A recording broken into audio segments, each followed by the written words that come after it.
السلام عليكم ورحمة الله وبركاته. أنا اسمي مريم محمد ودي قناتي تكزامينج. هنكمل سلسلة فيديوهات الأباوت بروجرامينج اللي بنتكلم فيها عن البرمجة. نكمل من مكان ما وقفنا في الفيديو اللي فات. كنا في الفيديو اللي فات اتكلمنا عن why learn programming و how to learn programming. اتكلمنا ليه محتاجين نتعلم البرمجة وايه اللي هستفاده منها لما اتعلمها، واتكلمنا كمان عن ان ازاي اتعلم البرمجة، ازاي احط قدامي هدف وكده. تمام. في فيديو النهارده ان شاء الله هكمل وخلاص ونقفل السلسله بتاعت النهارده. هنتكلم عن choosing programming language والpopular programming language والresources اللي هبدأ اتعلم منها. تمام. يعني هعرف ازاي احدد اللغة اللي انا محتاجة ابدأ بيها اول طريقة برمجة، وهتكلم برضو عن اللغات الشائعة حاليا دلوقتي في 2024، وهنتكلم عن resources هتحتاجها عشان تبدأ في مشوارك معايا. ولو في اي اسئله تقدروا تكتبوا في الكومنت مثلا وانا هجاوب عليكم على قد ما اقدر معايا، او تتواصلوا معايا على الجيميل. نبدا بقى الستيب الرابعه choosing programming language. عشان احدد او اختار اللغه اللي انا محتاجاها بيبقى فيه كذا فاكتور المفروض نحطها في الاعتبار. اول حاجه البربوز. احنا في الفيديو اللي فات لو تفتكروا في الواي ليرن بروجرامينج كنا اتكلمنا عن الكارير opportunities اللي هي الفرص الوظيفيه اللي بتتيحها البرمجه قصادي. تمام. واتكلمت عن بعض الوظائف الموجوده حاليا اللي هي المشهوره يعني وكده، بس في وظائف تانية كتير. اتكلمت عن السوفت وير ديفلوبر وانجينير والويب ديفلوبر والموبايل ابلكيشن ديفلوبر والداتا ساينتست واناليست والديفوبس انجينير والسايبر سيكيورتي سبيشاليست والجيم ديفلوبر والماشين ليرنينج انجينير وسوفت وير كواليتي اشورنس وهكذا وهكذا وهكذا معايا. طيب البربوز ان انا لازم احدد الكارير اللي انا هخشه. انا مثلا او بعيدا عن الكارير، اول حاجه اني احدد الهدف بتاعي. انا قلت ان انا في الفيديو اللي فات ان انا وليكن انا حاطه المين جول بتاعي ان انا اعمل تطبيق والمطور بتاعه اسمه مريم محمد اللي هو انا اعمل تطبيق بنفسي. تمام. فانا كده خلاص انا حددت ان انا دلوقتي هعمل تطبيق. النقطة التانية انا عايزة اعمله مثلا اندرويد ولا اي او اس ولا مش عارفة ايه، فاشوف مثلا لو انا عايزة اعمل التطبيق ده اندرويد انا اشوف اللغة بتاعته ايه، ولو عايزة اعمل اي او اس انا هشوف اللغة بتاعته ايه. وكنت كلمتكم عن الويب ديفلوبر وانه في فرونت اند وباك اند، والفرونت اند فيه لغات والباك اند ليه لغات وهكذا معايا. وكمان جيم ديفلوبر ليه لغات يتعلمها، والماشين ليرنينج انجينير ليه لغات يتعلمها. فانت اول حاجه انت محتاج تحدد الهدف اللي انت حاطه. انت حاطط هدف ايه وبناء عليه نختار اللغه معايا. تاني حاجه الديفيكالتي ليفل، مدى الصعوبه بتاعه اللغه. هتلاقي في لغات معقده تمام عشان توصل التعليمات للجهاز للكمبيوتر، وفي لغات تانية ابسط مما يكون زي البايثون بسيطة جدا. البايثون لو تلاحظ انا ضفتها في كذا مجال في كذا كارير. تمام. زي الماشين ليرنينج زي الارتفيشال انتليجنس زي الروبوتات وهكذا. فالبايثون لغة بسيطة، على قد ما هي بسيطة على قد ما هي مشهورة جدا وبتخش في اكتر من مجال. تالت حاجة الكوميونيتي سبورت، بمعنى ان انت لازم تحط في اعتبارك مدى البوبيولاريتي بتاعت اللغة ديت، هي شائعة ولا لا. ليه؟ لان ده بناء عليه بتلاقي ريسورسز انك تتعلم منها اللغة دي، بتلاقي مصادر، بتلاقي حلول لو في مشاكل قصادك قابلتك. تمام. يعني مثلا في لغة مشهورة جدا زي البايثون، وهتلاقي كمية منصات بتتكلم عن البايثون وريسورسز تتعلم منها وفيديوز كتير قوي على اليوتيوب تتعلم منها. ولو قابلك اي مثلا ايرورز او اي bugs وانت بتكتب الكود او انت بتنفذ اي حاجة، لو عملت سيرش بس هتلاقي كمية حلول مهولة للناس برضو جربوا واشتغلوا على البايثون ولقوا المشاكل وحلوها وهكذا. فمعنى ان هي شائعة ان هي استخدمت كتير وبقى في ناس غيرك عندهم خبرة في الموضوع ده وبيتعلموا فيها، فهتعرف تتعلم منهم.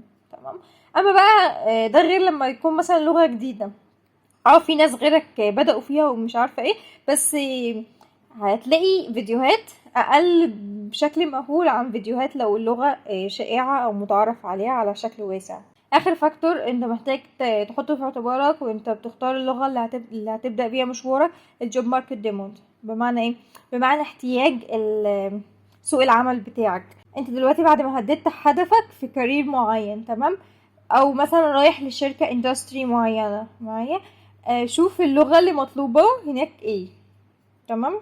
او شوف اللغة اللي انت محتاجها في الكارير اللي انت عايز تبدأ فيه ده ايه، وهكذا. يبقى اول حاجة الهدف بتاعك بعد ما انت حددته الكارير مثلا، او الحاجة اللي انت عايز تعملها، سواء لعبة، تطبيق، موقع، وهكذا. تمام. تاني حاجة بتشوف اللغة اللي انت هتبدأ بيها ديت، او اللي انت هتنفذ بيها الهدف بتاعك ديت، مدى الصعوبة بتاعتها، وتختار الاسهل افضل لك. تمام. هتأثر عليك وقت كتير وتعرف تفهمها بسهولة. وتالت حاجة مدى شهرة اللغة ديت. ورابع حاجة ايه اللغة المطلوبة في سوق العمل. تمام. الجزء الثاني من الفيديو هنتكلم عن Popular Programming Language. زي ما انتوا عارفين البايثون هنا في 2024. تمام. البايثون كانت وما زالت اشهر لغة على مستوى لغات البرمجة. بعد كده ال SQL دي خاصة بجزء اللي هو الداتابيز وقواعد البيانات وهكذا، الباك اند يعني.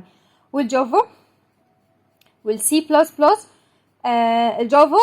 جافا ديت بتخش في اللي هو ممكن تعمل لما تيجي تعمل اندرويد بروجرام. تمام. والسي بلس بلس ممكن تتعمل في اللي هي الايه اللهم صل على النبي، الماشين ليرنينج او الويب.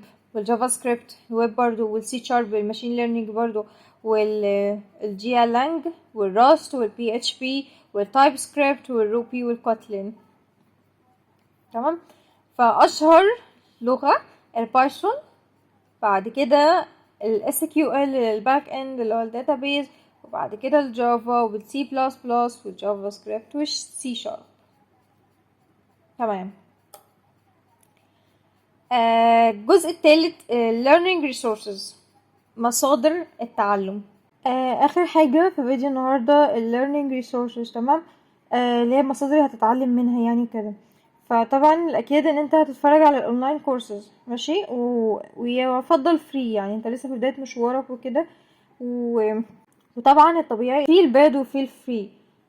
يستحسن الباد، بس لو مش معانا الفري متاح على كل المنصات، موقع يوديمي وموقع كورسيرا وموقع edx.com. تمام. دي 3 مواقع بتعرض كورسات. كورسيرا حاليا ما بقاش فيه فري بقى، تعتبر معظمه او كله دلوقتي حاليا مدفوع. تمام. فيفضل دلوقتي يوديمي وEDX. بعد كده فيديو توتوريالز واليوتيوب. انت خش على اليوتيوب واعمل سيرش على اي مجال انت عايز تبدأ فيه، وهتلاقي فيديوهات على اليوتيوب كتيرة جدا، ماشي. خاصة لو اللغة اللي انت محددها شائعة، او المجال الوظيفي اللي انت محدده شائع يعني، وناس كتير قوي عارفاه وبتشتغل فيه. تمام. وانا كنت هحط هنا فيديوهات اجنبي مشهورة، هي اشهر فيديوهات عن البرمجة بشكل عام. فلو حابين كده ممكن تعرفوني في الكومنتات وانا ابعتها لكم. تمام. بس انا قلت يعني هخليكم في العربي واعملوا سيرش، والفيديو مثلا اللي عجبني ممكن ما يعجبكوش وهكذا، بحيث يعني ان الرأي بيختلف من شخص لشخص في محتوى اليوتيوب خاصة، او الكورسات بشكل عام. تالت حاجة البلوجز on ويب سايت. بص يا سيدي، دول اشهر اتنين ويب سايت، الميديوم والستاك اوفر فلو. انا يعتبر عايشة على الستاك اوفر فلو ده. ليه؟ لان انا وانا بعمل برامج او بعمل اكواد انا بيقابلني اكيد ايرورز كتيرة جدا جدا. كل ما بيقابلني ايرورز بنقل على جوجل، اعمل سيرش عن طريقة حل الايرور دوت، واحاول افهم الدنيا، الاقيه ظهر لي الستاك اوفر فلو والميديوم. بيبقى في سايتات تانية وكده تمام مشهورة برضو، بس انا اللي بقيت اعرف اتعامل مع الستاك اوفر فلو والميديوم.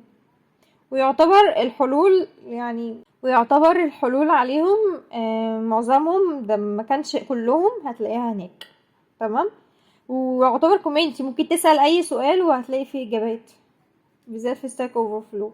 فده زي بلوج كده لناس زيك، مبرمجين زيك، عندهم نفس المجال الوظيفي وبيتعاملوا بنفس اللغة وبينفذوا نفس الكونتنت اللي انت بتعمله. فتلاقي فيهم ناس خبرة، ناس مبتدئين زيك، ناس الرينج بتاعهم متوسط، فهتستفاد وهتفيد معايا. فدي بلوجز مهمة ليك يعني كمبرمج. بعد كده الاونلاين كوميونيتيز اند فورمز زي الجيت هاب والستاك اوفر فلو وريدت. تمام. دي كوميونيتيز انا قلت لك قبل كده ان انت عشان تتعلم البرمجة او عشان تدي لنفسك حافز، انت محتاج تخش في كوميونيتيز خاصة بالمجال بتاعك. زي مثلا جروبات على الفيسبوك، جروبات على الواتساب، وهكذا. في برضو انت محتاج تخش على الجيت هاب وعلى ستاك اوفر فلو وريدت معايا. والستاك اوفر فلو هو ويب سايت، هو بلوج، وهو كوميونيتي كمان، يعني في كل حاجة.